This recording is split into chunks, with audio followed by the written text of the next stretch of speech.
All right, we are now recording. Have a good meeting. Great, thank you so much. Well, welcome everybody. My name is Katy Webb. I'm the head of research and instructional services and one of the co-conveners along with Olga Hart for this interest group for academic librarians supporting international students. We also have with us one of our incoming co-conveners, Meredith Knopf, and the other co-convener couldn't be with us today because she isn't feeling well, Allison Sharp. And so this is the kind of the first meeting we've done as a group of 4 who've been putting these, this content together for the academic librarians supporting international students group. And we circulated around 7 questions, and we're hoping that we can ask these questions and maybe have Olga and I and maybe Meredith, when she's able to, talk a little bit about each of them, but then also give you the chance to say what you're doing at your institution, because we'd love to hear from you as well. And we know that there's probably only about 10 to 15 people who are going to be physically here today. I can see that we've got almost that right now. So we're hoping, again, that this can be more of a dialogue. So what we'll do is we'll ask the question first, and then if Olga or I has anything to say, then we'll say that, but then we'll open it up to you. So there may be some long pauses as we wait for people, and just feel free to jump in or to write in the chat box, and I can also read out loud what you want to say. So without further ado, I'm going to ask the first question. What is most exciting or interesting about the role that academic libraries play for international students? Olga, would you like to start out? You're muted. Yeah, can you hear me now? Yes. Okay, great. Well, I think the most exciting thing about academic libraries is that actually they fulfill for international students a very non-academic need, which I think is the basic and very fundamental need, is to have a home away from home. And we see that very well, first thing when they arrive or during breaks, right, they gravitate towards libraries, right, because libraries offer a space where they can hang out, meet with each other, and, connect with home. And there is like this sense of familiarity. Having said that, that's kind of a false feeling in a way, because their expectations of academic libraries in the United States, based on their previous experience, can be very different, right? Because most of them are used to the libraries, or many of them, I should say, with closed stacks, where basically it's a place where you get textbooks and, where you're not supposed to talk, and that's basically it. So I think a very important role is for us to show them how libraries can be and are actually an integral part of their academic success, and share with them what libraries and librarians can do for them. So having said that, I think I would like to hear from others how they feel about it. Great. Would anyone like to share in the chat box anything exciting or interesting about the role of academic librarians? You can also unmute yourself and start to speak if you wish.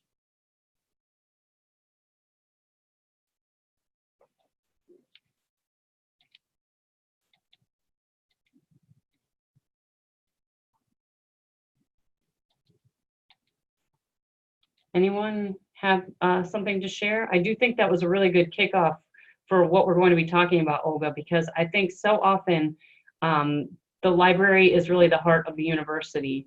And so students know that other students, the students from the United States, are going to the library, and so maybe they're coming there to meet with others, and so it's an exciting place to come. It's a place that's unlike a store or a Starbucks or something. They don't have to buy anything necessarily. So I think it's a really great place outside of a dorm room or apartment or their office or something that they can come and meet with others. So somebody asked a question, do many nations' libraries provide textbooks? And I don't really know the answer to that question, but maybe Olga has more experience with it. Unmute yourself, Olga. I'm sorry. I don't know the definitive answer in terms of numbers, so that would be kind of interesting. But no, but that's definitely an expectation, because they come and one of the first questions is, how do we get textbooks? Can I place a hold on Facebook on textbooks? And then they pass on to each other information about, oh yeah, there are those things as reserves. There is a thing like Ohio Link, like if your school doesn't carry textbook, another school can carry textbooks. So there is fundamentally a need and an expectation that libraries would provide. But I would like to research that, and we'll find to get back to you guys about that. So we had 2 comments in addition in the chat box. It said, my previous experience with international students was to provide them with a trusted contact for assistance.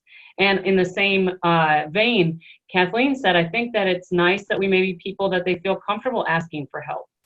And Stephanie said, a professor recently told me that some students from China and India expected textbooks to be included in tuition, which I think is probably, especially with how high our tuition is, that might have been an expectation. Yes, and they are shocked at the prices of textbooks. Yes. That's for sure. I have a question for whoever it was earlier on, saying that libraries serve as a safe space. I completely agree with that, and we are doing certain things to indicate that library is a safe space. For example, we offer a prayer and meditation room. I'm just curious as to what others are doing to help students understand that this is a safe space.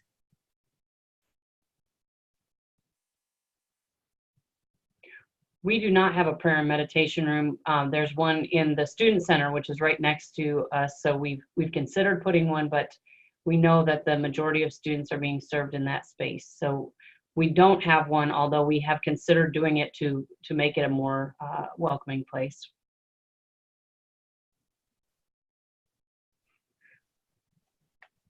Any others want to include anything that they've done? I know at Duke University, they have, it's kind of a diversity statement that they have up in the library, and I think they based it on MIT's statement. Oh, we've got Jacqueline let us know that she works at a private university, and they have small textbooks on reserve section, and she purchases textbook for the core classes and requests donations from students at the end of the semester, which is where she gets most of the textbooks. And we are doing that as well too. I know that others are starting to do that. And then, oh, Aditi says that they have an international commons that allows the students to use space to study. That's very interesting. And the science library at Kathleen's institution has the Office of International Education located in there. And the classrooms have intensive English learning courses. So the students are going to gravitate to that building. And then in Aditi's university, they're also having a book display geared towards international students. And I'm sorry, what is in that exhibit? I'm curious. Oh, yes.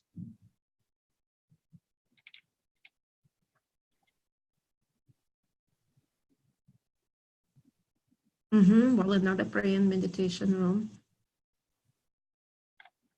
What do you guys include in your book displays? Just curious.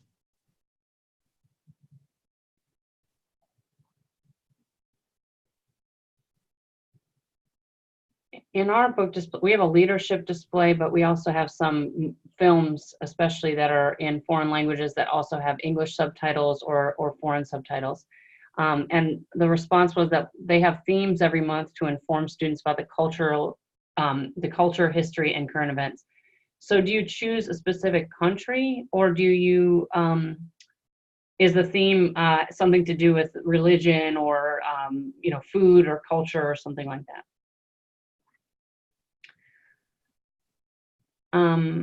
Helene says that they have recent novels, graphic novels, movies in foreign languages, and a staff member changes the displays regularly. And Diane mentioned that they hire international students and they bring a lot to the library. We haven't done a lot of that. That's really interesting. And a response from Aditi was that it could be country-based, religion, and also an effort to let them learn more about Canada, where they're located. And Jennifer mentioned that they purchased pleasure reading materials from some of the countries, and these are displayed as well. And I'm sorry I'm reading these out, but I think for the recording as well, and the folks who aren't maybe reading the group chat, that it could be helpful. Should we move on to the second question, which was, what are some of the most significant challenges that international students face, and how can the library help them surmount these challenges? And I'll just say really quick, I went to a presentation by our International House on campus just last Friday, and they talked about students having a hard time with advising, especially. They have international advisors at our institution, but not every institution has that, and it can be very difficult for them to find a good fit. The SAT requirement is very difficult for some students as they come in, especially because it's even hard for people who are not native speakers. And many of them have issues with insurance problems, which are all things that I know the library can't exactly help with, but maybe you have examples. So I'll stop speaking and let you give some examples. Well, I want to say that probably the main challenge is the sheer number of challenges, because there are all those immigration, visa-related things, the closely related to advisors, is something that advisors can be helpful with, is that they need to maintain that visa status, right? And so they need to be registered for the right number of classes, and like in our institution, it has to be the right combination of online and face-to-face. There are certain limitations as to how many online hours they can have, et cetera, et cetera. And we actually, libraries, in collaboration with the international office, we ran a couple of times a sequence of workshops where we share with faculty all those different challenges that international students face, and help help with awareness, essentially, and then kind of how to help students sort of surmount those obstacles. And particularly after the part that was like visa related, it was very quiet for a while. And then one faculty said, I'm normally pretty hard on my students, but now I think I'm going to be a little bit more forgiving, because this is mind-blowing. And since people are sharing very exciting things, I just will share my favorite quote from an article, Helping First Semester International Undergraduates Taxi to Academic Success.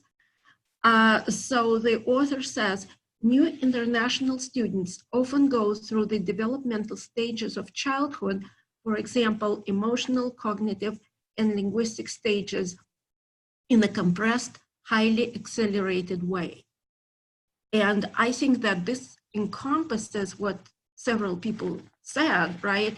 And I think for those of us who have been, visiting scholars or students abroad, we can very closely relate to that. Yes. One thing I'd like to mention in relation to this with the library is that I teach for our ESL students. We have a kind of a language learning group on campus who are conditionally in the university, but are not taking classes yet. They've got to bring their TOEFL scores up.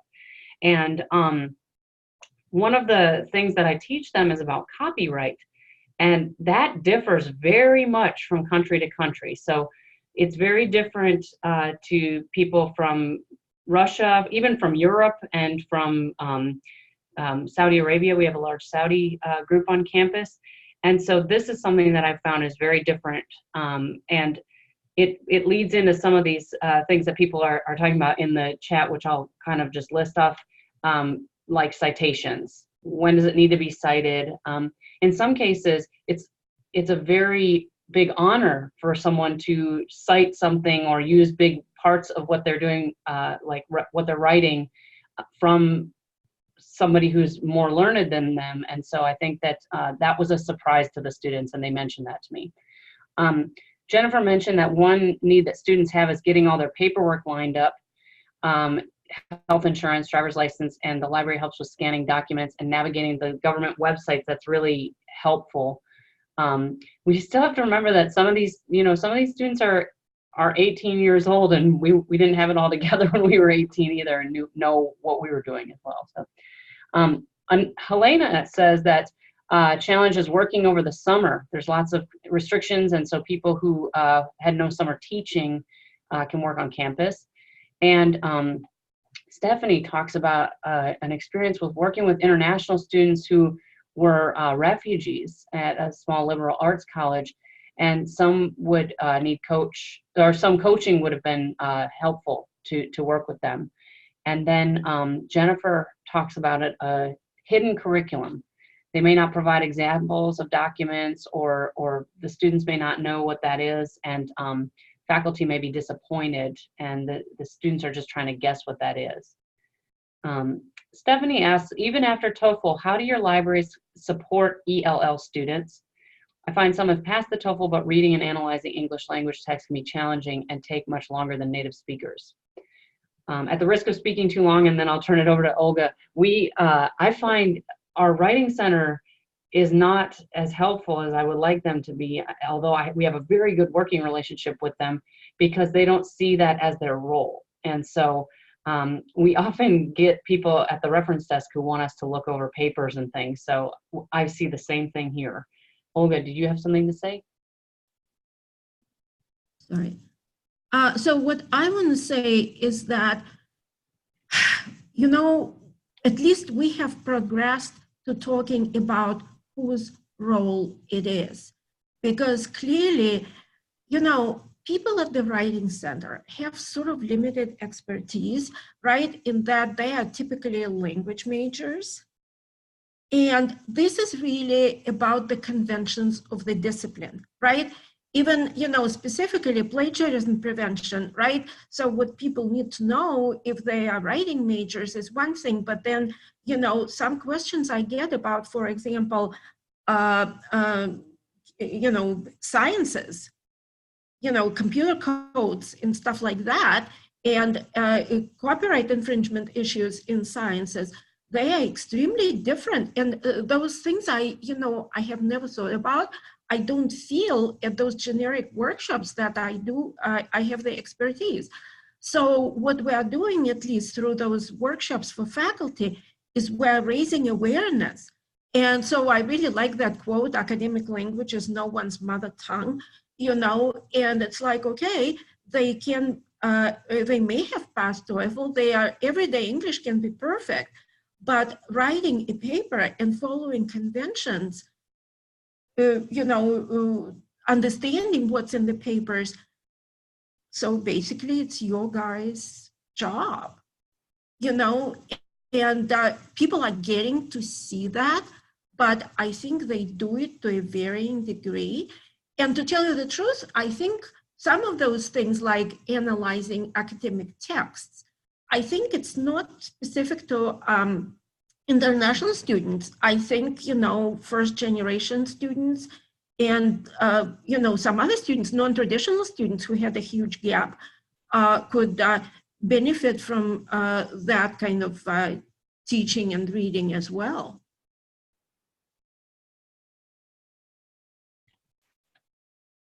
I agree. Should we move on to the third question? The third question is, what are the most common or best ways for the library to reach international students? So some examples would be orientations, instruction, or programming. What kind of examples do you all have? Or Olga, would you like to speak about what you're doing at your institution? We're doing pretty traditional things. Well, we're really fortunate that we provide in-person instruction to, and it's kind of like really interactive and dynamic. I don't want to kind of revisit that because we did an ACRL virtual session several years ago about that. It is really fun, dynamic, very hands-on.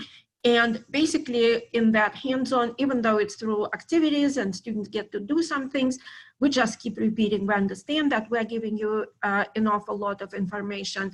So all we need you to remember is that we are friendly and we're here to help. So please come back and we'll help you with everything. So that's orientation. Then libraries teach a lot of workshops. And many of them are kind of like research centered because a huge percentage of our students are graduate students. And students are welcome to attend those workshops. We also teach plagiarism. I teach the majority of those plagiarism prevention workshops. And speaking of programming, we do events that have to do with cultural awareness.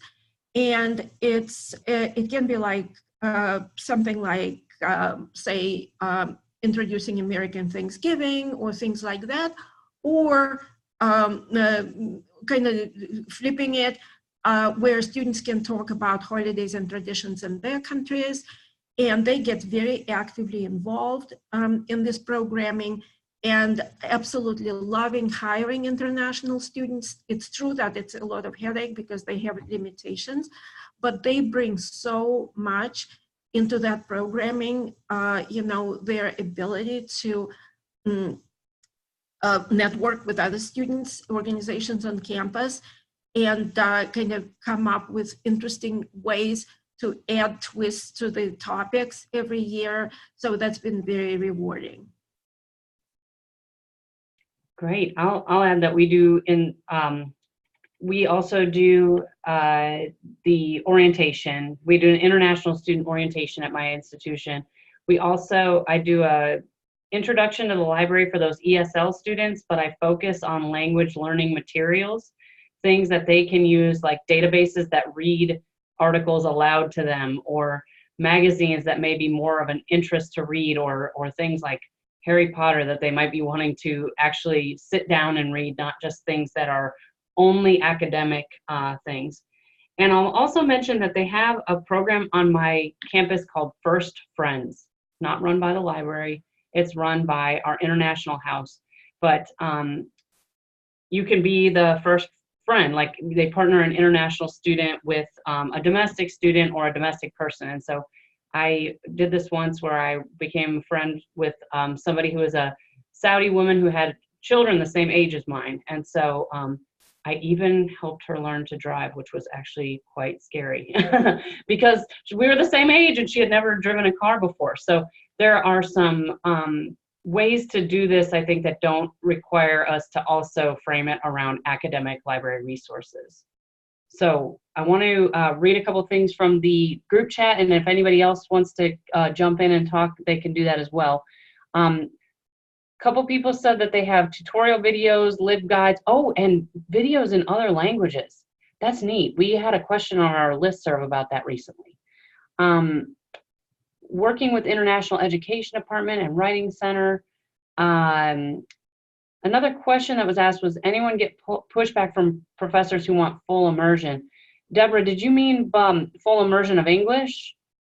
Yeah, okay.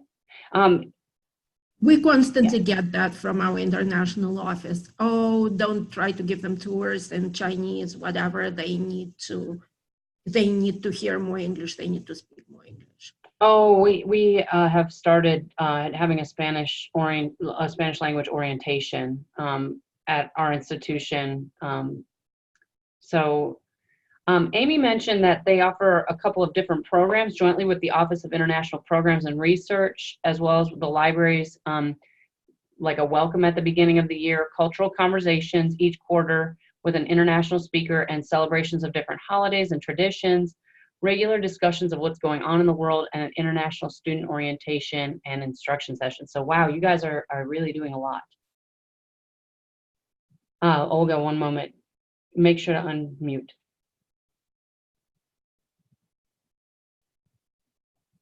I have a question for Amy. I think it all sounds wonderful, and I would like to hear a couple of examples of topics of your cultural conversations, and or maybe who the speakers were. How did you identify them?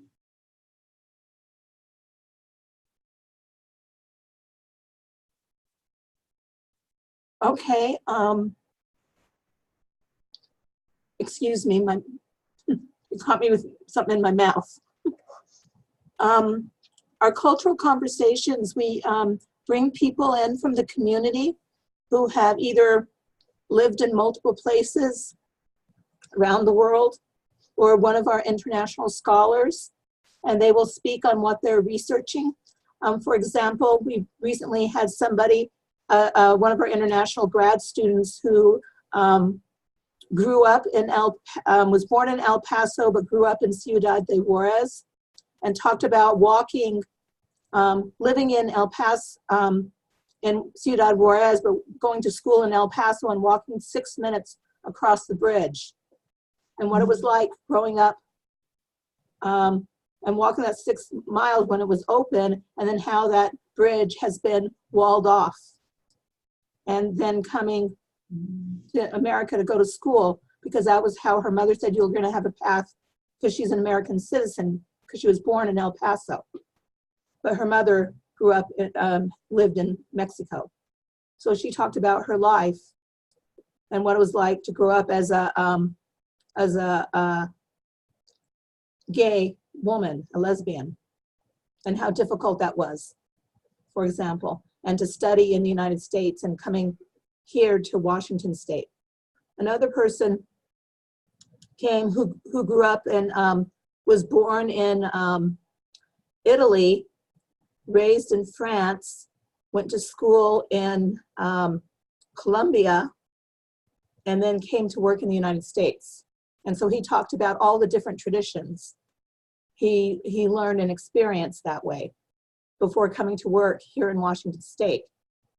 And he lives in Nevada, actually, but works every couple of months. He comes to Washington State to work, but he lives in Nevada. So those are some of the cultural conversations we have. I wish I could have seen those. Those are neat.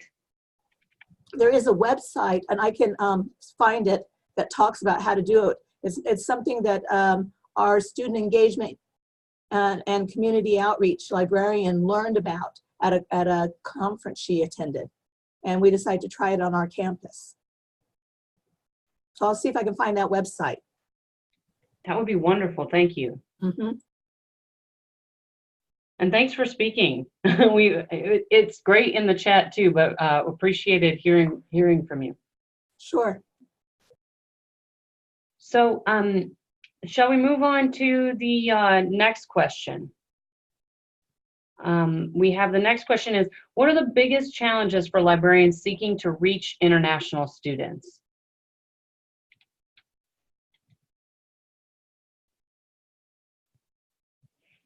Well, I can say that I think one of the biggest challenges is that most of our international students don't live on campus, but our campus is very decentralized. Many of the international students we have are on our medical campus, and I'm in the big undergraduate library, so we don't always know what they need or if they're coming to the undergraduate library because they like it here or what. So I think for us, one of the biggest challenges is knowing what they need and how to reach them. And so that would be one that I would say. Olga or anyone else want to speak up about challenges that they face?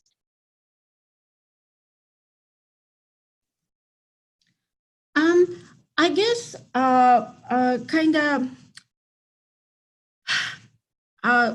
related to what we said at the beginning about libraries being very different, right? And how we encourage students to ask questions, ask for help, which may not be part of their culture, right? Kind of anticipate some of those questions. And related to that, I think it's important for us to teach cultural competences to people who work with international students. And as I've said, we do this through workshops. I put together like a worksheet for library staff to give them some tips, you know, like for example, don't ask like, how can I help you? But like, for example, one of our libraries has a list by the desk that's saying, this is how we can help.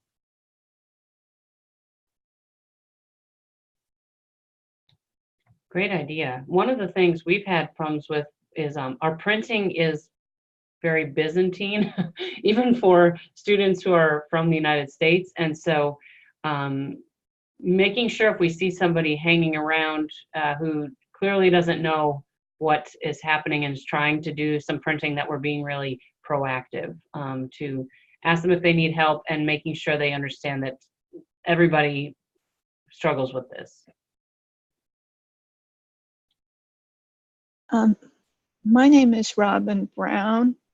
I'm from New York City. I just wanted to first introduce myself.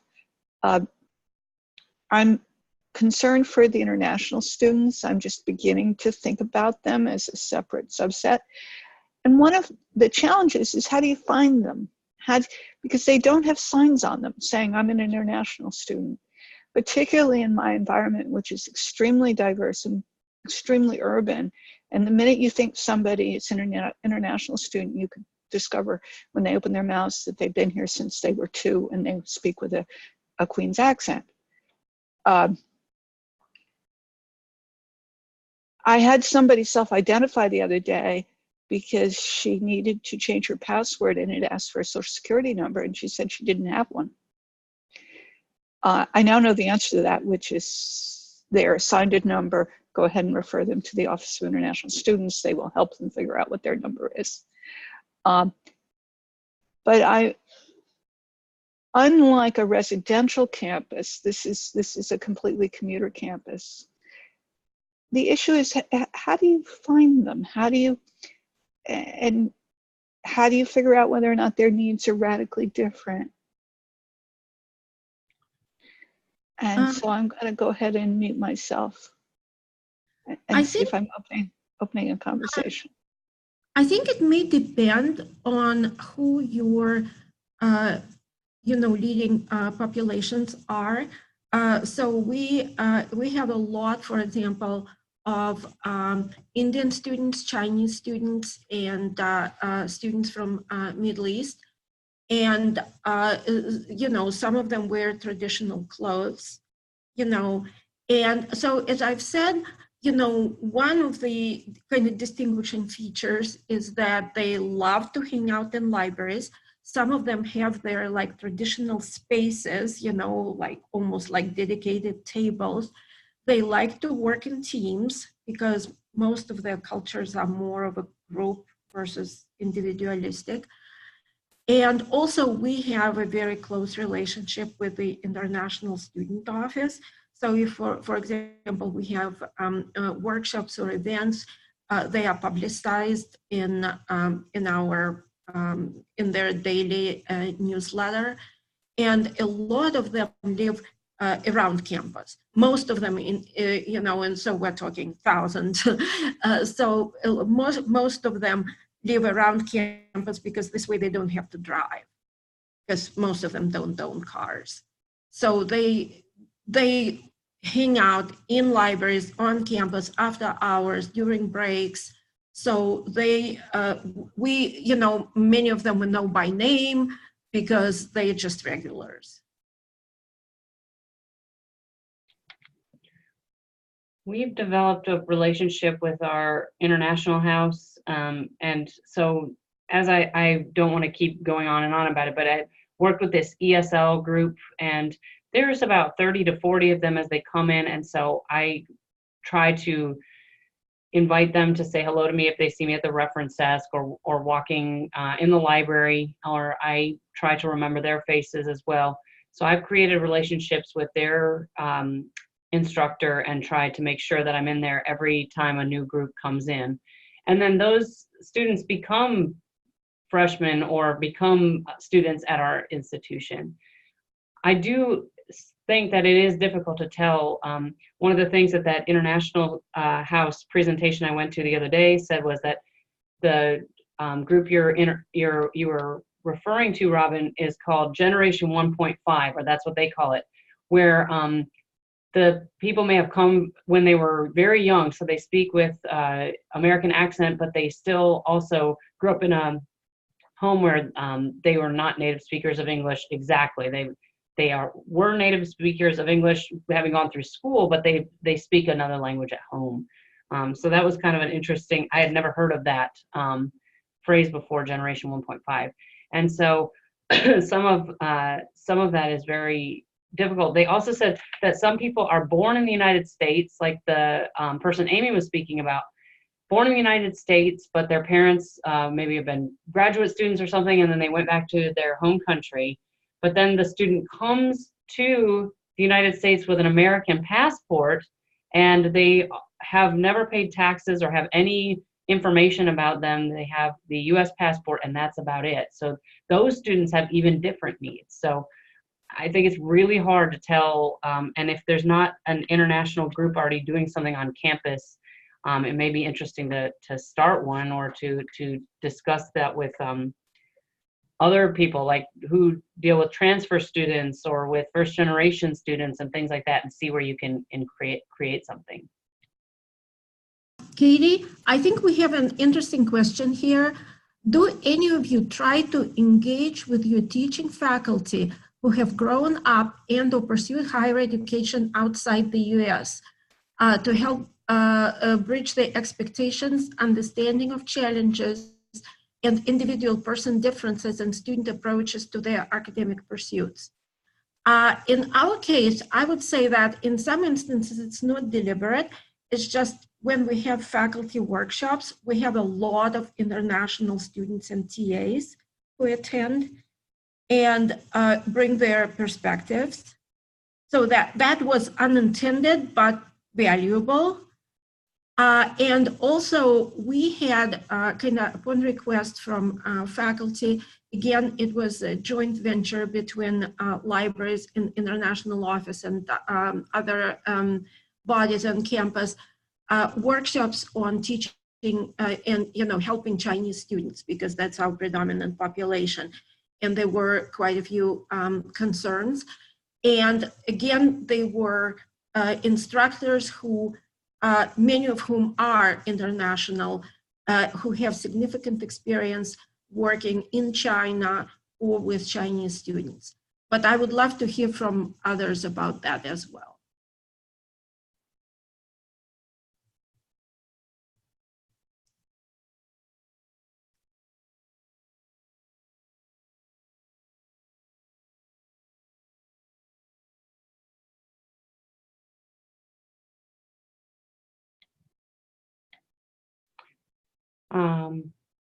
And I'm sorry, I was going to say that since we have no responses, but I think it's an interesting topic, maybe this is something that we can indicate as an area for future exploration. I think so too. I think it's a great idea.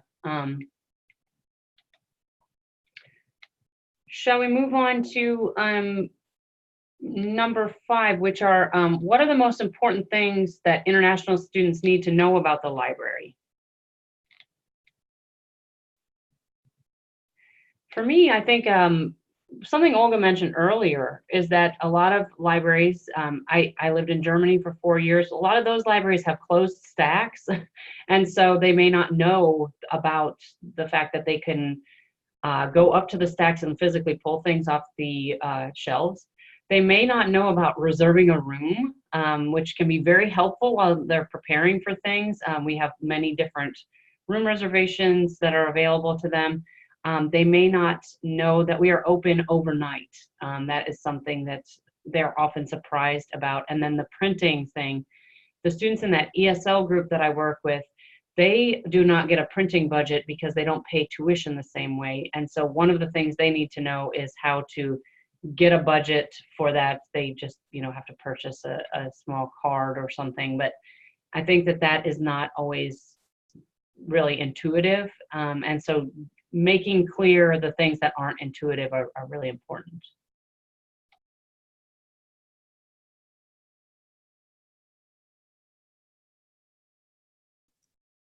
I think one of the things that we include in our orientation, that's actually for graduate students. We have like we do like a pecha kucha at the graduate student orientations as well. And one of the few quick facts that we tell them is that there are subject librarians and that they have degrees in different, subject areas, and they're like faculty, so that, students can and should talk to them, approach them with subject specific questions, because this is not something that they may expect.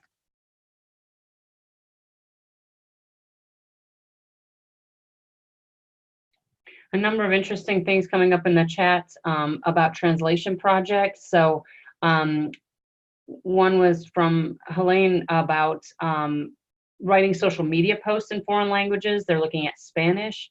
And Amy mentioned that translating the website into other languages, as well as key research guides, or creating key research guides targeted towards international students. And we've created an international student guide as well as a study abroad guide, so people who are going outside of the university as well. But I think, sorry, I was just going to say that I think this is another thing that we may want to talk about further in the summer, because it sounds like there's quite a variety of efforts, right, in that respect. This is Robin. I wanted to put something out there.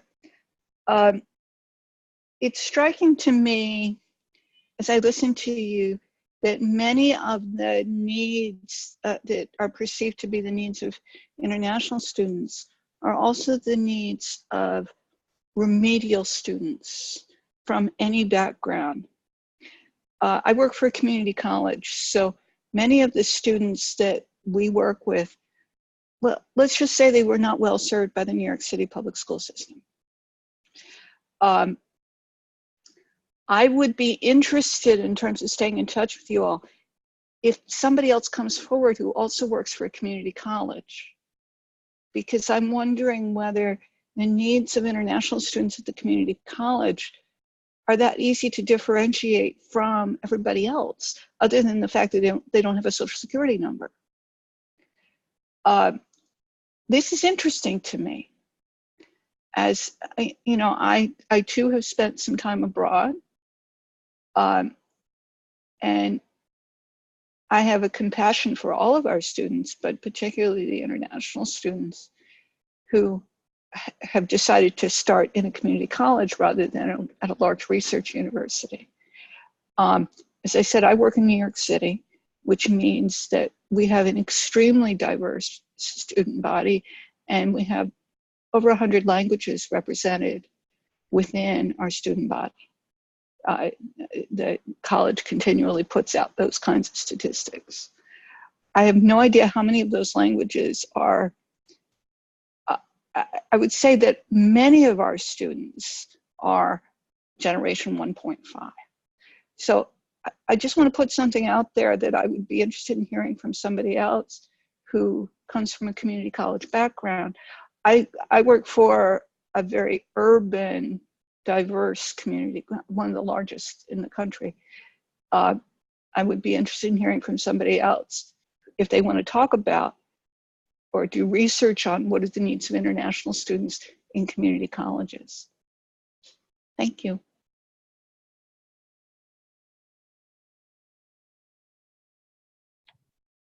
I think it's really interesting that we're coming up with a number of things that could be research topics that we could move forward with and maybe present at a future ALA or something, some other method. Anyone else want to add anything? There's some continuing conversation about translation in the chat box. I have a question that maybe Olga can address, or someone else. When you have students who've had some,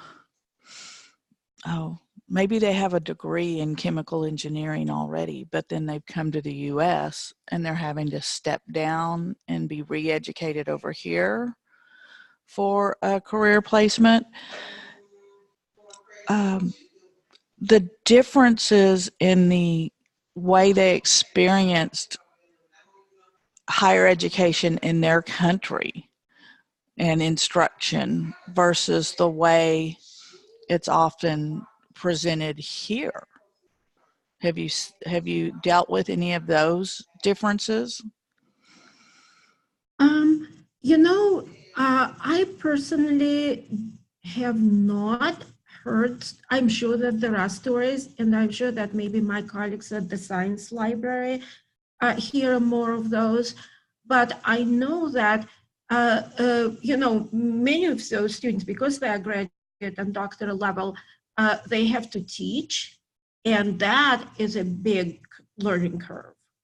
You know, when, you know, they have never taught in this culture, they haven't been taught to teach.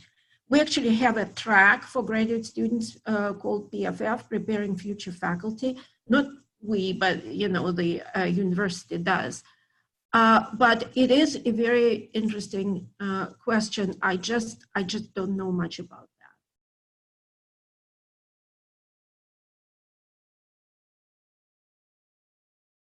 I experienced, just on a personal level, somebody came to the United States to study and is from Saudi Arabia. We have a large Saudi population on our campus. And because she was unmarried and wanted to study chemistry in a graduate program here, her father had to come with her. And he decided to enroll in the ESL program, mainly so that he was having something to do during the days. He was here as her chaperone. But it was very interesting because he had taught English in Saudi Arabia. And so many of the things he was learning about and doing in there were very exciting to him because he was getting to experience American culture for the first time. So I've seen it firsthand in a very exciting way, where it was a positive thing, where he was getting to see how people here are teaching ESL and how he may take some of those ideas and roles back to his home country. Although I can imagine that somebody who's maybe a doctor or an engineer or something, that would be a very frustrating situation for them.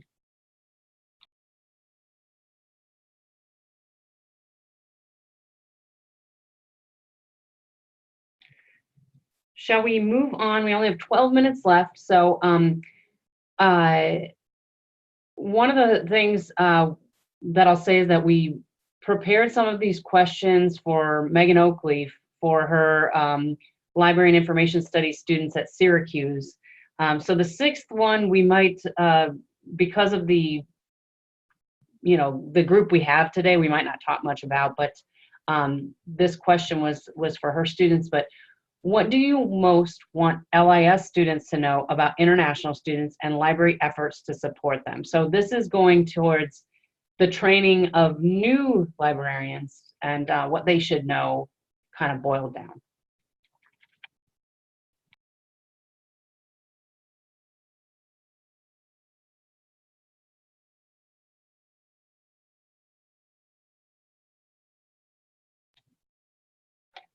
I'll just say something to fill the space a little bit. I think what I'd like them to know is that they exist, that this is going to be a group that they're going to need to know about and to create you know, services for and things like that. And also, if possible, if they can get some international experience to, even for a week or two, feel what these students are feeling.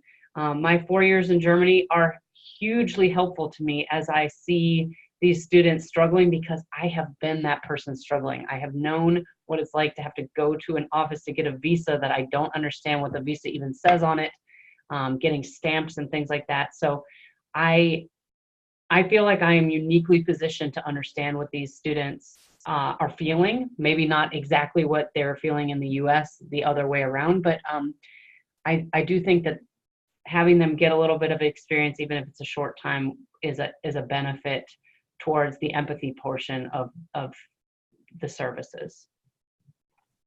But I also think that what Robin said is very important for everybody to realize is that whatever we do in teaching in library services to benefit international students, it also benefits any user group, right? So it's really universal design for learning, right? So when we are kind of like more cognizant of what we're saying, how we're saying things, you know, making sure that the way we are expressing ourselves and asking questions is, you know, well understood. So it's just like, think of all users.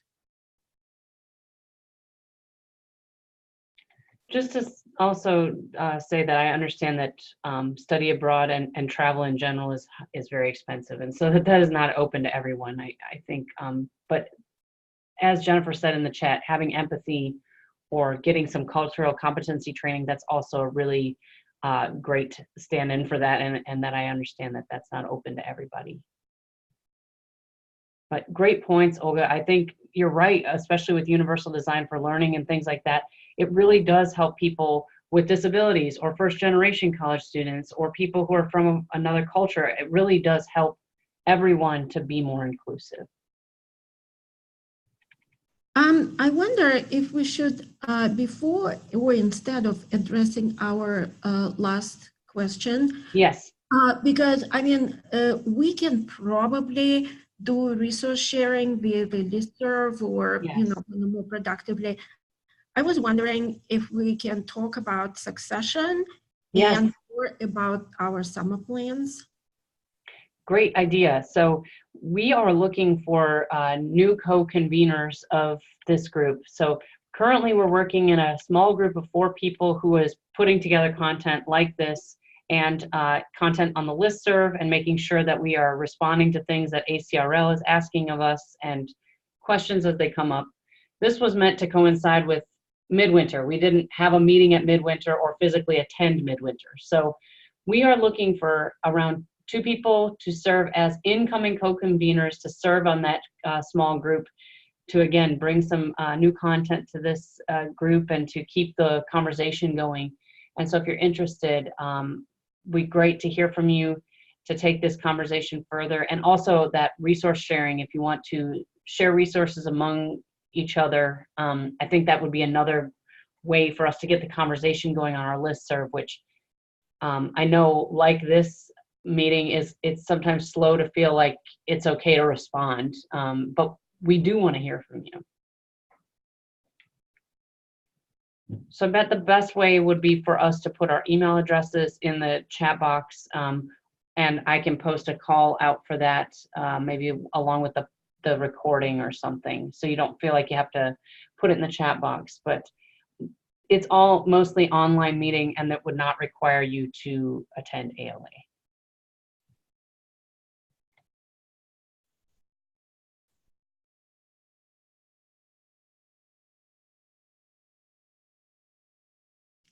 Yeah, and we also welcome suggestions for themes and topics in our for our summer meeting. So I believe that some themes emerged today where, you know, and I think after the, you know, following the meeting, we will go again through our chat, listen to the recording again. I took notes of some of the themes where we were not able to dig deep, but, you know, like somebody asked a really interesting question and we couldn't answer it. Or there are really topics that I feel that it would be nice to explore deeper. It would be really nice to, you know, maybe we'll do a survey or something, or, you know, just whatever method, you know, whatever way you want to communicate what interests you, and or if you would like to present or, you know, lead the discussion, because we don't know yet what form and shape our meeting will take. It will be very, very informal. So, you know, if you want something to share, like for, you know, 10, 15 minutes, great. If you just want to, you know, suggest a topic to address, that's fine as well. So again, do it through listserv, do it through personal emails, however you feel comfortable. I think one thing we've struggled with is taking this deeper. So the same questions that we've answered today or talked to about today are the ones that I think they have a lot to them, a lot of depth to them, but moving it to this more in-depth questions that we reached today, I think would be really exciting and would be a nice way to move forward. So I'm really glad that we were all here today together, and thank you for tuning in. And all those who are watching the recording, we're excited to hear from you too. I'll jump in and say, so I've been taking minutes and I've pulled all the comments from the chat, and I saw that Stephanie asked for the questions. I've got those included in there, and I'll post the minutes on to Connect as soon as the recording gets released. And if you are interested in serving, please send an email to us too, just to make sure that we get your interest recorded. I put the emails in the chat box, and the first email that I wrote for Olga has a mistake in it. I wrote UM and it's UC.